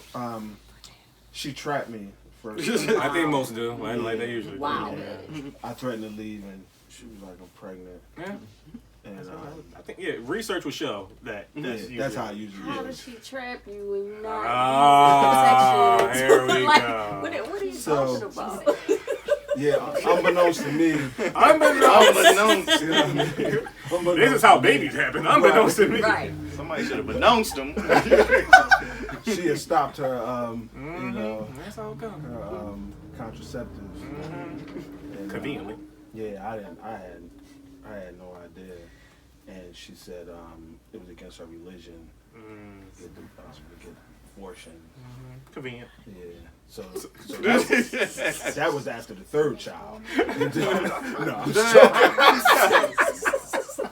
I'm just joking. Wow. No, I didn't. I didn't plan. I didn't know. I didn't come up. I was 20. I was a little older than you. I was 23 on my first child, and no, I didn't plan. It wasn't something that I always thought about. Oh, I want to be a father. I want to be a father. It was just, But when it happened, I was overwhelmed. I was not overwhelmed. I was overwhelmed with enjoyment. I was ecstatic. I thought I was going to take over the world, and it was a girl and all that kind of stuff. So I felt. I'm sorry about that. Yeah, no. I felt ecstatic. She'll touch your test. When it happened. Yeah. Fortunately for me, I can't make girls because I got tested. It's just not in my DNA. So. Everybody's unfortunate though. Yeah. Sorry to hear about that. King, fellow, you were trapped. Let's come down to the pulpit and tell your testimony. But did you actually always want to have kids though? I don't know, cause I've had talks about this in relationships and things like that, where it's like it kind of happened so young where I really didn't have the opportunity to think about whether or not I really ever wanted kids in the future. Cause I was still a kid. I had my daughter. She was born when I was 19. Yeah. So how old was her mom? 19 too. Okay. So and it was a situation where it was like it was college. We were just good friends. It wasn't even a relationship. It was just like really good friends, like super tight. And some shit went down like last weekend of the semester, and she lived in another state. Actually wasn't even going to come back to the school, so I probably wouldn't have never seen her again, like if it wasn't for my daughter. And I wouldn't use the word trap. You gonna see me again? No, you gonna see me again. It definitely wasn't a you trap. Gonna fix my roof one day. You gonna give me the bread? I don't care what your wife say. It's funny. I actually always did think about having kids. Like I always, not necessarily like when or how it would be, or whatever. Well, actually, I've always looked at or envisioned it, whereas I would like pass out. Yeah. Like I'm not like people say they like a crier, like a joyous crier. I'm not like that. I'm not that emotional per se. But I feel like it would be too overwhelming to just deal with whatever. I'd pass out. Like maybe that'll be a time I cry or whatever. Like it's like, yo, you just gonna skip crying. It's like I'm gonna just cut off oxygen to my brain. I can see it being too much to deal with. Like just too much. But yeah, I've always I don't know why I thought about it. But also I want to bring this up because I feel that most people, including myself, whatever, usually want to have kids out of narcissism. Like you just want to like copy yourself. And, like, I just want to bring another one. I was so great, I could do it again. Make this person even better. And we got a Gemini man type shit, whatever. Like, and I know, like, definitely I can speak. And I probably got that because I know for a fact my mom felt the same way. Like she was like, even like come down to my name and shit like that. Whatever. Like yeah, like we ain't got this shit. So I knew, and I don't feel necessarily like in this case of narcissism, it can prove to be bad necessarily. Like as long as you love and got a healthy living situation, it's all good for the most part. But I just think it's interesting why someone would want to make a kid, or when people want to have 10, 15 kids. Like, what makes you want to do these things? I felt like fatherhood came real natural to me though when I had my daughter born. I felt like it came real. I wasn't nervous. I felt like it came real. I don't know why. Maybe being a big partner or whatever. I felt like it came real natural. And give me an example though, like what's something that you look back on and be like that came natural, and like what will be the opposite of it not coming natural or something like? Handling a small baby, bathing, changing diapers, all that kind of stuff that I feel like some guys don't want to deal with or struggle with. I feel like all that came real natural for me. Gotcha. For whatever. How about you, Aiden? Were you trash at that? No, I was pretty. Or did it come natural to you as well? Yeah. I mean, I've changed diapers before. I feel like it was interesting because I wasn't. My main thing was like my biological dad wasn't around, but my stepdad was around. And I wanted to make sure. It's like I didn't have that connection with my biological father, but I seen what a father can and should be. So I wanted to make sure that my daughter didn't have the same experience that I had with her not being having a relationship with me. So it was something that I definitely wanted to do, even though it was something that wasn't expected. And even now it's weird because I don't think I want any more kids. That's how I feel. Yeah, I mean, I don't know. You don't get a vasectomy? Look, I'm ready for the snip. Like, I'm ready to just be Me too. shooting up the club all crazy. Facts. But catch all diseases. I mean, I'm talking about with my significant husband. Oh yeah, right, yeah, about that, yeah. Oh yeah. So she ain't gotta take the pill and But feminist. But I think oh yeah. Let me shoot the club. So Equality. you can perpetrate and get snatched. But I feel like whether or not you want to have kids or you don't want to have kids is selfish. Either way. So if you don't want to have kids, it's because I want to live my life. I want to travel. I want to save my money. I want to work hard and keep my money to myself. That's selfish. But if it's because you want to do this thing for you. Like is that selfish or is it so full? Like, is it you? I ain't trying to flip. I'm just saying. Farm the fuck up. It's nothing wrong with wanting what you want for yourself. Selfish does have a negative connotation. You put a lot of things on pause when you are a good parent. You know what I'm saying? Well, that's what I'm saying. Either way is selfish, and it's not really a good or bad thing. Because if you want to have a kid, it's like it's still like on some like yeah, because you're creating this whole new life that has to possibly live through struggle and things like that because you want them to.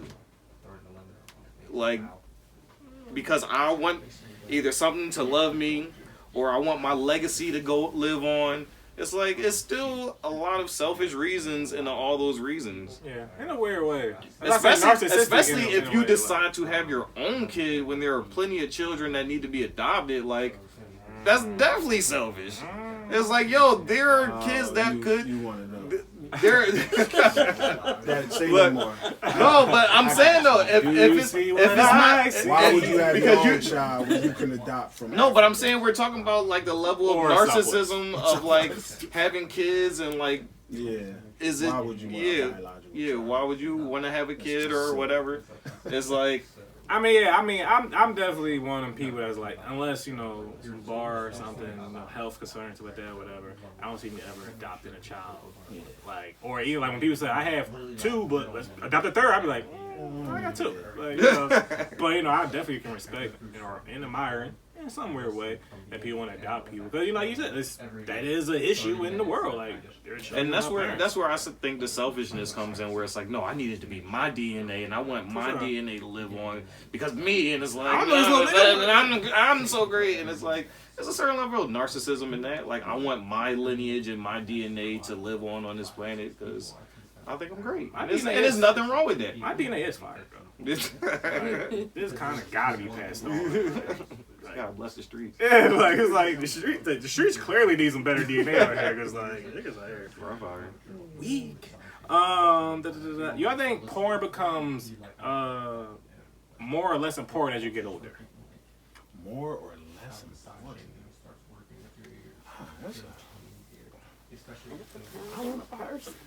I'm saying, Queen. I'm getting sick and tired of you and your depends. I'm sick and tired of you and your depends. You too level-headed.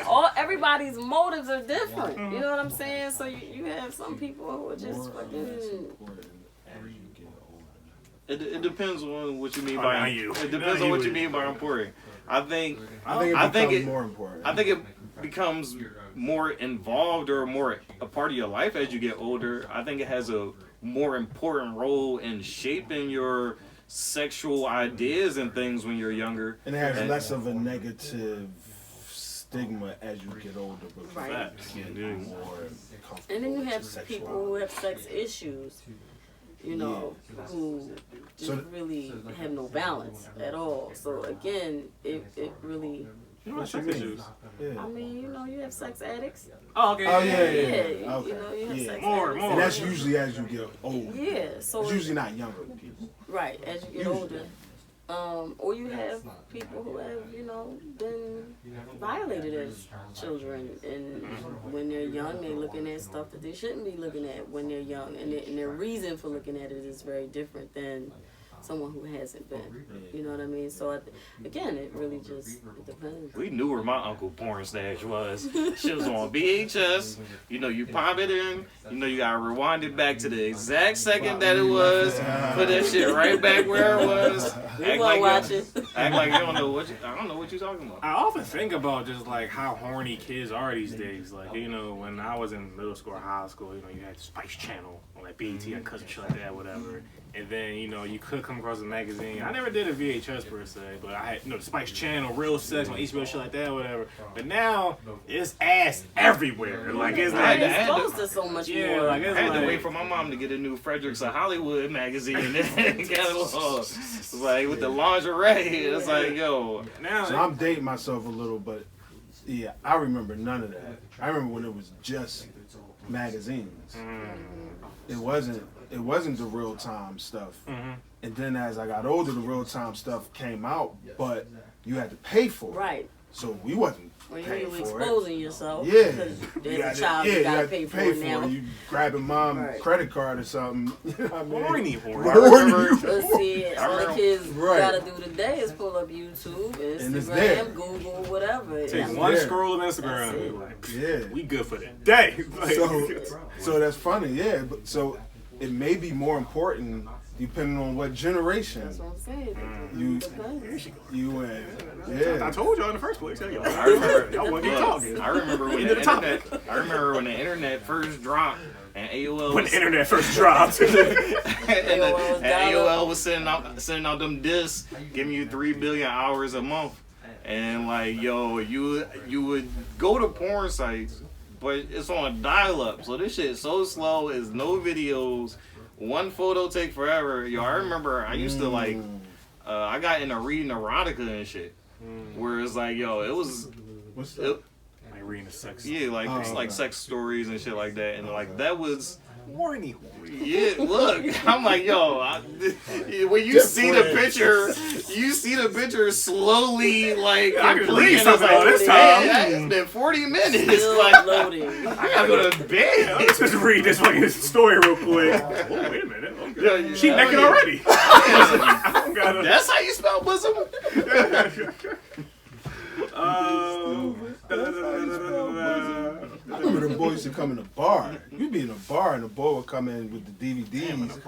Yeah, 3 for 10. We got. I guess that makes sense to be an environment. So. Bootleg. I'm saying the barbershop before. I'm saying the barbershop. Yeah, barbershop too. Yeah, it was hell yeah. The bar just seemed just funny or something. Yeah, he come to the bar. He unload his whole stock. Until he get done. Booty Talk 67, some shit. Sir, I'm not trying to eat my whole day fries. You ever had a work day? A work day. Work husband. Work wife. Yeah, I can tell. As soon as you say work, She like, you mean how many I have? Yeah, like, how many still in rotation? Some are more important than others. Yeah, like, I mean, it's Friday, so the weekend might be in effect. That's a whole other one. I got them at places I don't even work. They work there. You talking about the manager at quarter? I remember one time a woman told me she was buying liquor from somewhere, and she saw a dude at the register. He said he was fine as shit. Basically describing like Michael Ealy, some shit like that. Whatever. Michael Ealy type nigga. Went back to the store. Went back to the store a few times. It was like in Jersey. Like damn, man, you live here. She's paying a toll to go see this nigga. And gas. Yeah. That's impressive. Right? That's impressive. Yeah. That's impressive. So what are y'all thoughts on work bae? Like, what are the lines? What does, if you find out about a work bae in a certain regard, what is the thoughts on that? Work bae. I think it's good when it's good and it's complicated when it's complicated. Damn, that's a That's a female politician. Yeah, that's right there. That sounded like that was after clock out. Yeah. Like that wasn't just work bae. I did not engage in sexual woman. That was overtime bae. I'm just saying, when it's good, everything is good. But when shit get weird, oh bad. We're gonna get back to her. We're gonna unpack that a little bit more. What are y'all thoughts, fellas? Innocent kings. Now she is in a relationship. Like, why you worried about her? You ain't one, nigga. No, that's you're saying like I gotta work, babe, or my girl gotta work, babe. You gotta work, but yes. Oh. He's like, oh, it's all good then. I mean, like, when it's good, it's good. when it's complicated, it's complicated. Yeah, I think it's just a recipe for. Listen. And it depends on what we talking about. It's like, yo, I gotta. You smashed by the copy a few times. Yeah. Damn, that's different. It's just a recipe. Yeah. It really is. Like. It depends on if it's spend it however you want. Yeah. It depends on the atmosphere. If you work, like, say you work around a whole bunch of older people, it's like one younger person that you relate to, and that y'all just have lunch together, and that's what makes y'all work, babe. Like, oh, y'all have lunch together all the time. But if it's like, yo, we hitting happy hour afterwards, and it's like, I think it's something if it's like you not going to tell your significant other or something like that. If it's doing some weird shit, then I remember one time we had a conversation. And I was out with my female co-workers, and they was like, yeah, y'all tell y'all significant other who got it right now? I was like, yeah. Like, I'm at a bar. And they was like, shit. Like, I was like, now, granted, I'm the type of person, I move how I move, whatever. And sometimes I say, oh, yeah, by the way, if it was planned, especially, oh, yeah, we going to happy hour Friday. But it also might be a time where I just go, and if you call me, oh, yeah, I'm here with such and such or whatever. I'm just never going to just lie and be like, oh, yeah, like, no, I'm just here with Aunt and Jude. Yeah. But they was like, no, there's no reason just to, yeah. What's the fucking word thing about? Yeah, just to like be that divulge that. Yeah, divulge that information. People with dicks are here. Women won't tell unless they ask. Yeah, I thought that was interesting. I might possibly be enjoying spirits right now after work. It's like, being intoxicated. I don't think men will tell unless they ask. I think men are more transparent with They can be. Unless they're trying to smash. Women won't tell it. Even if they not trying to smash. They still. That's why I thought it was weird. Like they still won't be transparent about it. They'll just be like, oh, we out with coworkers drinking. A guy will be like, oh yeah, I'm with Lisa, Keisha, and whatever, and he's not trying to smash. If he's trying to smash, he may not be transparent. But a woman could not be trying to smash, no intimacy at all, and still just because it's guys. Right. No, I'm not gonna mention that unless he asks. To give them some bail, could it be more so because of the man being Sometimes tripping? they won't give him a chance though. Okay. Mm-hmm. Sometimes they won't just because he's a man. They anticipate that reaction. They don't even give him a chance, so it never happens. They just go through their relationship not being transparent. In some cases, yes. I agree. In some cases. Yeah, maybe in most. Maybe in most cases. We'll take the most. Yeah, maybe in most cases. I'm always talking most. I'm never talking all. I mean, I'm always saying. Sometimes you're talking all. I'm always saying. Have you tend at certain times to lie about omission for whatever reason? I have in the past, yes. In the past? Mm-hmm. Everything in the past. Yeah, well, because we're constantly in the past. Like 5 minutes I'm ago. definitely the type of person that learns from my decision making. You know what I mean? So yes, I have been one of those who will leave out certain parts of an event. And it's not even for a reason. It's not even to be. It's not to be deceitful. Yeah. It's not to. It's just to eliminate any. I just want to have a good time. Right. I don't want to have to explain the why, the what, the whatever, and so I will leave out that information, but I've also learned that it's just not being honest. And absolutely, and so, as an adult woman, I could do what I want to do. So at the end of the day, most women won't get to that point though. Yeah. I respect that. Most women, they won't get to that. Men will get to that point where I'm like, listen, I'm not lying no more. I'm here. I'm at where I'm at. I'm where I can do what I want to do. Most women, they'll be 50, 60 years old, still fucking lying. Nah, like I can do what I want. Lying about their whereabouts, how they move, and I just goofy. It's not necessary. Yeah, I know I have a thing in regards to my trauma of being of my childhood, very traumatizing upbringing, a lot of toxicity, feminine toxicity. Base that is, but no, like my mom, my mom loved me, of course, great mom, but she's definitely crazy, and certain things she's done that definitely have jaded me and traumatized me, whereas like I definitely had the natural reaction of like now in relationships we're like, of course not with these words, but more so my actions and my like, bitch, I'm a grown ass fucking man and I'm not lying about anything. Like, who the fuck are you? Like, you ain't my fucking mom, I ain't lying, no, but I'm gonna lie, I'm gonna get nothing to get away with. So that'd be my thing. So I agree with like, what the fuck am I lying for? What like the fuck you gonna do? And back to the whole even giving money thing, that's like my thing is like, if I'm not doing nothing disrespectful or malicious, cause you can take something any way you want, but if my intent isn't to be disrespectful or malicious, I'm really not trying to hear what you're saying for real, because I didn't do shit. I'm growing as fucking man. Yeah, mama. Enough. Like, enough is enough. I'm free now. Like, I'm not trying to be in no dictatorship type of shit. I think that gets lost in a lot of relationships, that we are two individuals and we're adults and we can choose for ourselves. Definitely. You know, ultimately my decision making is going to today be what's best for the both of us, but I'm still my own self and an adult, and I can do what I want. So there's something, again, like I said earlier, I would never be able to relate to or experience because I'm blessed. Here we go. Like, unfortunately, y'all aren't. Here we go. You know, girl dads. That's a thing now. You know, shout out to Kobe. Can't relate. Never will. But so, like, when y'all had, you got your son eventually, but your first child was a daughter. You only had your daughter. Is there something when you look back and then currently looking at that, it was like you feel a daughter specifically brought something out of you, or you're like, oh no, actually my perspective of certain things is different with the daughter. Speak on being a girl dad. Definitely was for me. Like, oh yeah, definitely changed my perspective on some things, and particularly in reference to the relationships between men and women, and how men treat women, and how, like, I would want somebody to treat my daughter. But then also... You was on her being a fuckboy? No, who, me? What?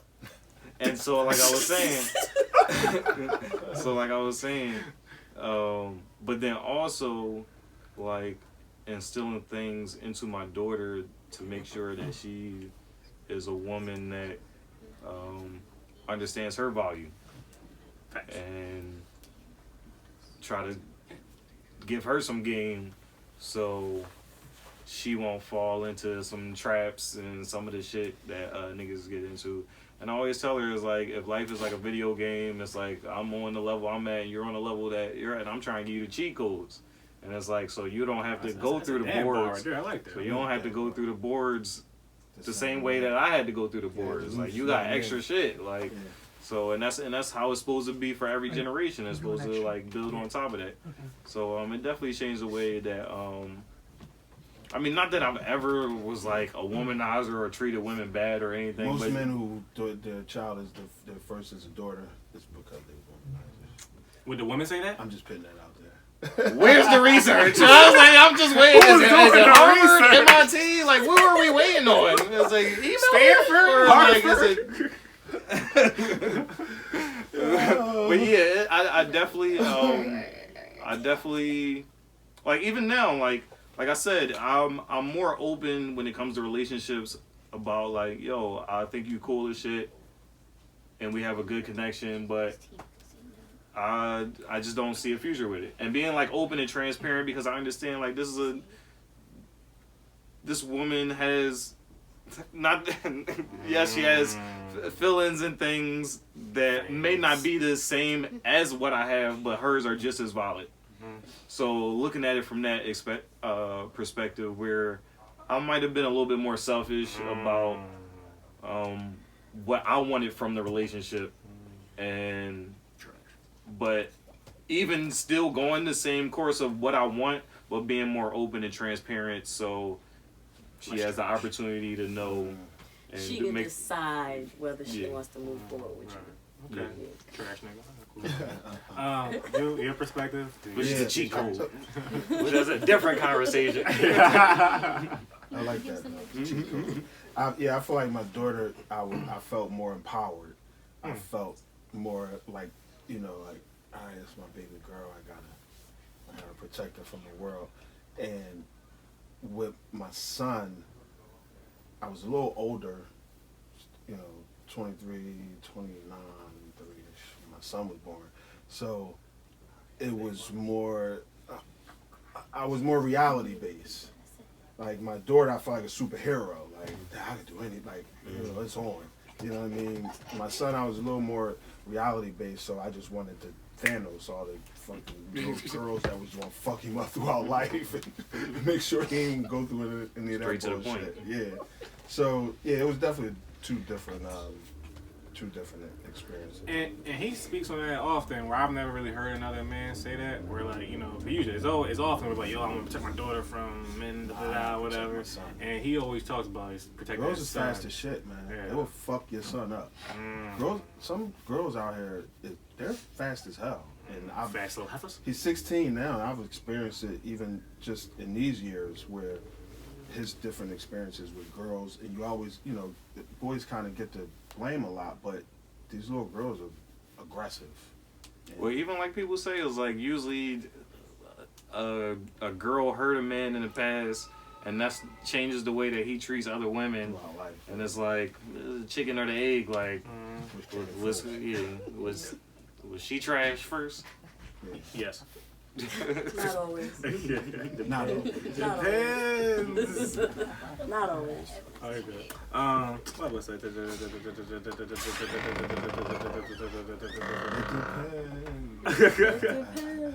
What would you say is what has marriage or y'all longest relationship taught y'all? Like something that you didn't know literally before that stint or current stint. Wow.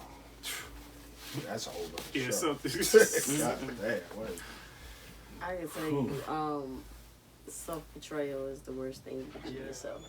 That's what it's taught me. Facts. You know, Who's more guilty of that? I genderfy every. See, because I have so much balance because of the things that I've gone through,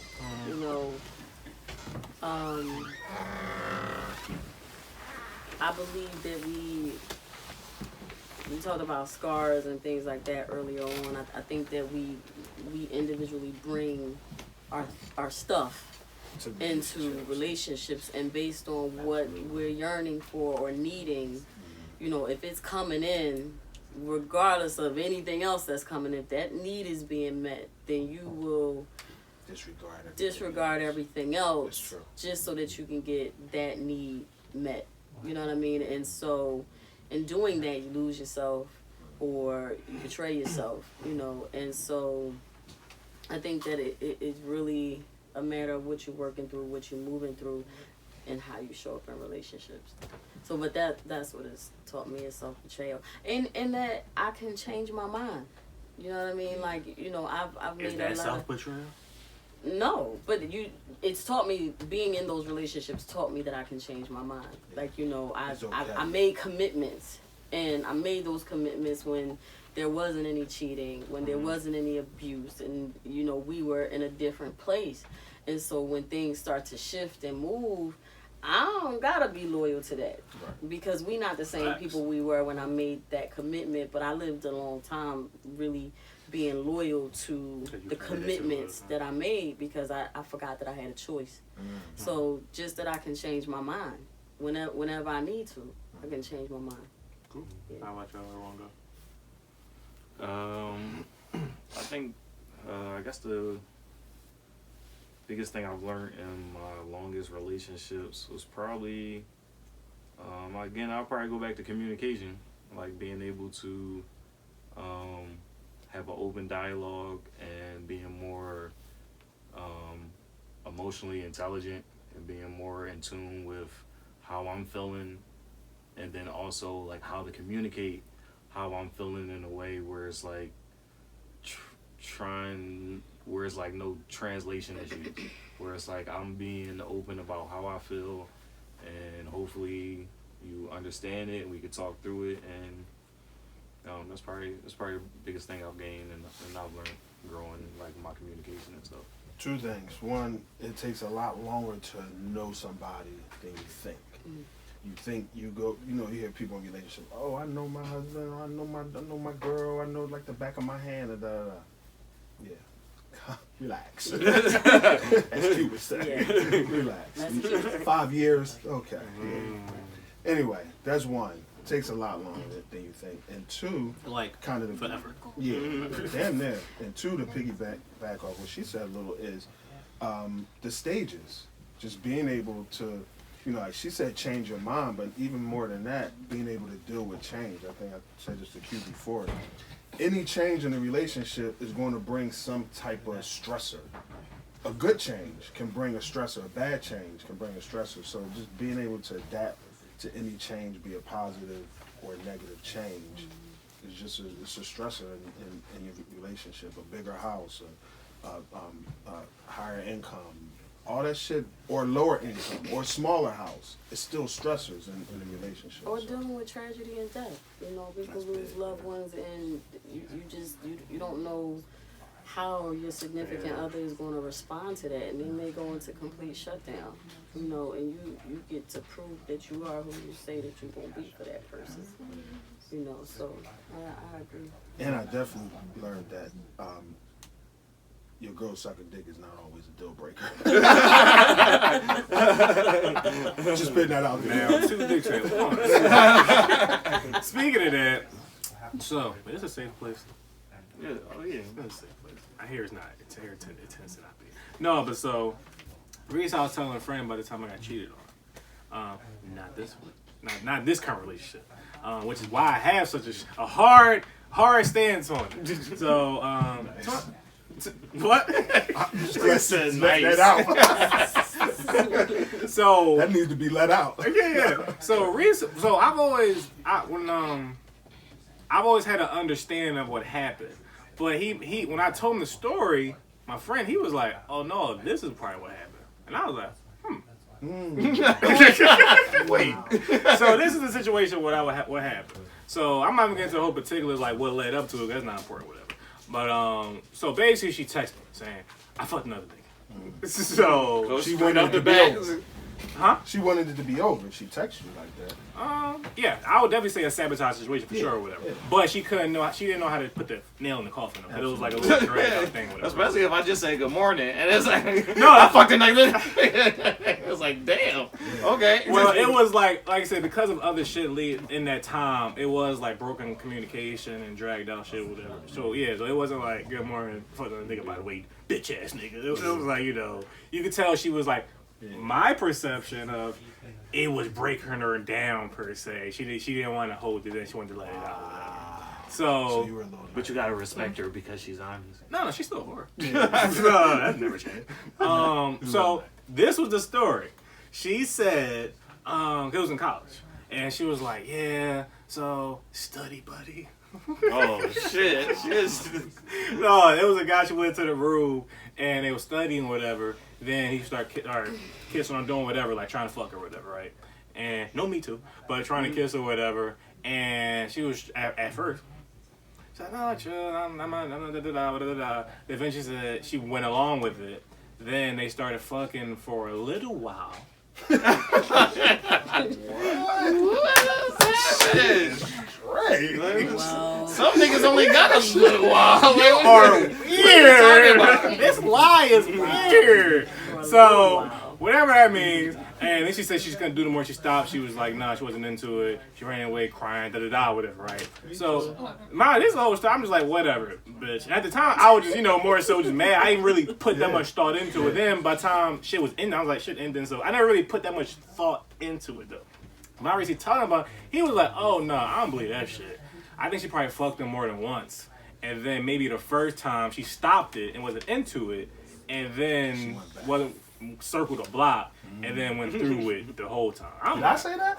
Something I would have and I was like, I've always thought the possibility of like she never stopped him, which would be fine, not fine, but like that's normal. Like you lied about whatever, but I never thought about fucking him on one. I was like, yo, you kind of mad in hindsight. Like that's a different type of lie. What do y'all think? What y'all think really happened? I think it was more than once. More than once. Yeah. Now another thing is like to me, if I would have found out, a lot of that type of stuff would make sense. But the fact that she just what the fucking word I'm thinking of, not omit, that's taken out, but you just whatever. You give it up. Right. And the fact that she just gave it up out of nowhere, being unprovoked, for the most part. I thought that was interesting to the case as well. But I find out, and that's hurtful. That's that caused you a lot of pain, and I think the difference is you don't. How many times have you told that story where if a woman goes through that? Yeah, this whole podcast is based around that. Exactly. That's my point. I got you going to business. So guys don't go through stuff like that. We just don't talk about stuff. For sure. But go ahead. No, so you think she fucked more than one? Yeah, what do y'all think? I definitely think it's a strong possibility.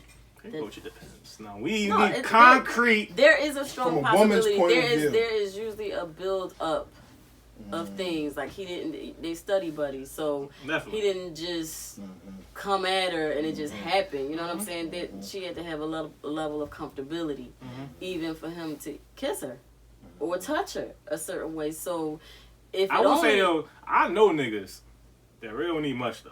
I'm with you. That definitely makes it most. But I definitely know some niggas. That's a big window. Yeah, it's like I mean. But to not get pushed back and not. That's got to be, like she said, a certain level. It was like, well, I'm poor of this comfort zone. Like, I'm kind of curious, but it's not a we kicking it here and there or let's hang out. Everybody knew what this nigga was about. Like, what? You was okay with her having a study buddy guy like that? Of course, I didn't know about this. Oh, okay. All right. I thought this was an established study buddy relationship. No. Okay. I'm alright. Thank you, fucking them. That's why. They don't tell everything. It's like, look, that's why I go to the bar and don't tell you. Give me them flashcards. I quiz you. Okay, so you rolling with them that she fucked more than once? It is likely. Again, I need to know what's up with this text. Like, just out of nowhere, just like, yo, I fucked another. Like, was it kind of like? I need to tell you something. Yeah, was it kind of like? Definitely along those type of lines. That energy of like. That's why I said it was like. Was she super sorry about it, or was like, yo, I fucked another nigga? And it's like, so I think this should be over. No, she was definitely, But again, who gives a fuck about that? Because that all could be lying, just social and stuff, whatever. She was sorry because you're a nice guy. Yeah, baby, but like, it definitely wasn't like. If she had something to put on you, she would have spent it like, well, you was doing this. You know what I mean? But you're a nice guy. He was good. I mean, no, she had. Grant, remember I told you, I never fucked another girl, but I never fucked another girl while I was in a relationship, but Grant, she never used that type of thing, but it's like, again, there's a lot of context apart. Part of the story though, she definitely is a whore though. It's cool. Wait, you just dropped a whole bunch of other information. Is that what she is, or is that just your view of her based on? I think man number one, if you treat you a whore, which is fine, and that may not be all yourself. 1,000 people, they know 1,000 different versions of you. To that person, which I went through, I'm only 40 whores. It's cool. That don't mean she wasn't, my girl right now, she's a great partner. I'm building a life with her, whatever. She sucks a dick tomorrow, she a whore. That don't change everything else she was to me, and she's still a great person, a great partner outside of that dick sucking moment. But she's an extra hashtag. Yeah, we just gotta. We just gotta. Perception is everything. Got it. We just gotta break this down. Very true. Yeah. Got it. She's a whore. I mean, yeah. Have you gone through, or do you know someone that went through it postpartum? What's it called again? Depression. Yes, I'm sure. Postpartum depression. I do. And so, is that really just happenstance, just comes out of nowhere, and to your knowledge, I mean, it's hormonal. Or just it's something that's kind of based on with how the pregnancy was before the delivery? It's hormonal, and it's chemical imbalances, and it's the same thing that creates depression. In general. Yeah, in general. And then, you add other factors, how do they view themselves, see themselves prior to having a baby. And all of that is compacted on, so yeah, I have. But the thing that, I did respect you comparing to, general depression. But, to my knowledge, people that deal with depression typically, that seems like a lifelong battle. But to my knowledge of postpartum depression, it seems like it's just something you kind of just, for lack of better terminology, you get over, like it just stops or something. Because you just bounce out eventually. And a lot of times people don't think about the change that happens in a woman's body when she's having a baby. You know, your liver is moved, your kidneys are moved, your lungs are moved, everything is moved. And then, you know, from the hormonal standpoint, you know, we get PMS when our menstrual is about to come on. So just imagine 9 months of having a baby and your body is just going through all of these changes of just getting back to its normal self. You know, there's so many imbalances and things going on in the body, and it affects us all very different. So there are times that you do, it just does just kind of go away, but there are times that people need support as well. You know, some people can't navigate through it in a healthy way. You ever know anybody that dealt with it, or? I do, and yeah, I agree. I think it's a lot of moving parts. You know, depending on how the woman was prior, how her pregnancy was. If she's trying to breastfeed, does the baby latch on? And, you know, a lot of that, and the hormonal part also. So yeah, it's a lot of moving parts when it comes to that. Yeah, cause I've always understood that, like, what a woman goes through. I never understood, like, just the pain. Like, I don't forget the orgasm like this. It's like, no, this is legit pain. So when people say, "Oh yeah, my wife's gonna have a bunch of kids," I want a big house. Like, really? Like, it don't got nothing to do with carrying a baby, nigga. I what you mean? You want a big face? So like, I never understood women who have just a bunch of kids. Like, you put yourself through that multiple times. Like, yeah, it's interesting. Those 7, 8, 9 kids. Any thoughts you want to answer? I mean, I've never had anybody express to me that they had that, because I know that's something serious. It's not just like, yo, I'm upset or something like that. Yeah. So I've never had anybody express that they really, you know, had it or anything. So yeah, I don't really have much. And even though I know this is very serious, I have to make this lighthearted for a bit. So if your mom, you had a conversation with your mom one day, and she said, "Yeah, you know, I hated you when you was born." Would that like make a difference, or like, I understand, like? I mean, listen, you have some people who are really fucked up because their parents hated them, their mother hated them when they were born. Really? Absolutely. Even though it changed, it stopped? Yeah. It could have changed because of course it stopped. Like, yeah, I mean, but then you again, some of it don't have nothing to do with postpartum. You had this baby and you hate the father, so I hate that you exist. You understand what I'm saying? So you have some people like who are really messed up. And it depends on, did I know about it when I was a kid, or is like everything was good, but you telling me now it's like, oh yeah, I ain't like your little ass. It's like I was like, oh, damn, mom, that's kind of fucked up. I guess that could damage you. It's very damaging. I guess I never really thought about it, because I know damaging. people like that, but they good. Right. Relationships are good, but I guess that could like it breaks the glass. And it's good as far as you can see it. You have no idea how it affects them in other relationships, because ultimately it's not a thing of my mom didn't want me. You believe that you're not lovable or desirable, or you grow up believing different things about yourself, and then you carry that into relationships. Yeah. Anybody ever seen the last Steve Jobs biopic? One of my favorite movies, but I really fuck with it. But he had an interesting conversation, because I didn't know before the movie. I didn't know he's Steve Jobs adopted or whatever. So he was like, why is it? Someone was asking, like, why is it adopted kids always feel like the world is against them? They feel like they wasn't giving back. Like, it's not like someone has you, looks at you and say like, nah, it's not good enough, and give you away. It's like a thing where they wasn't ready and they want you to have a better life since whatever. And he didn't have an answer at the time when they first had the conversation. He was just like, I don't know. Later on, he said, well, actually, no, I was giving back. He was like, someone adopted me, had me for a while, and then brought me back. And then someone else came and adopted me. And I was like, man, they had a receipt for that nigga. And he was like, what can a couple months-old baby do that'll make you just want to take it back? And I was like, that'll fuck you up.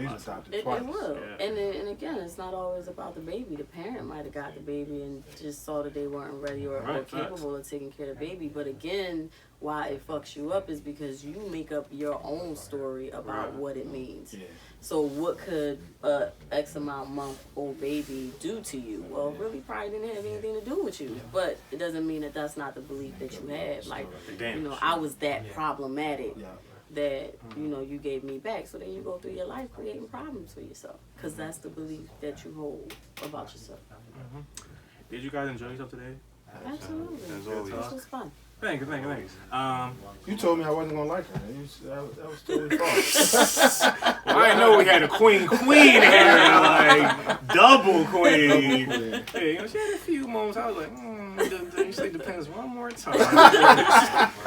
But tell people where they can find you at. You know, say anything about the book that you want them to know. Zakiya Fatin. I'm a life coach. My Instagram is Zakiya _ Fatin. So ZAKIYA _FATIN. The book will be out this year. So all the information will be there on my social media platforms. Sweet. My book will be in stores in summer of 2020. Man, we'll get it out. We'll make it work. We'll get it out there. Yeah. We got a rough outline. I'm gonna say a rough skeleton. Y'all not ready. Yeah, we're gonna get the outline down. Y'all not ready. Fuck up the streets, you know. All the myths. Yeah, gonna wash her shit. Gonna wash that boy. Yeah, we're gonna forget that shit. He gonna be like, read that shit. Be like, this joint's cool. But there's the other one.